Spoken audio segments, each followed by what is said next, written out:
नमस्कार, कनक खुशी न्यूज चॅनलमध्ये आपल्या सर्वांचे स्वागत आहे।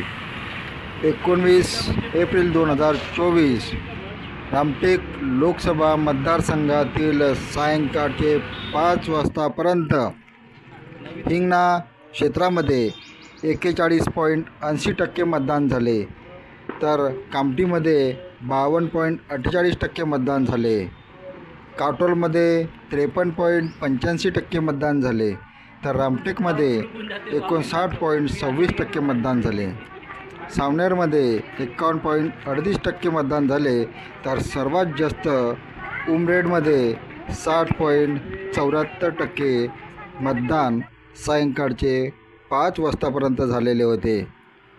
दुपारी 1 पर्यंतच्या टक्केवारीपेक्षा सायंकाळच्या 5 वाजतापर्यंतच्या टक्केवारीमध्ये थोडी वाढ झालेली आपल्याला दिसून आली। यानंतर सायंकाळला क्लोजिंग 6 वाजता किती टक्के मतदान झाले हे लवकरच बघूया। ताज्या बातम्यांसाठी बघत रहा कनक खुशी न्यूज चॅनल। कनक खुशी न्यूज चॅनलला सबस्क्राईब करा।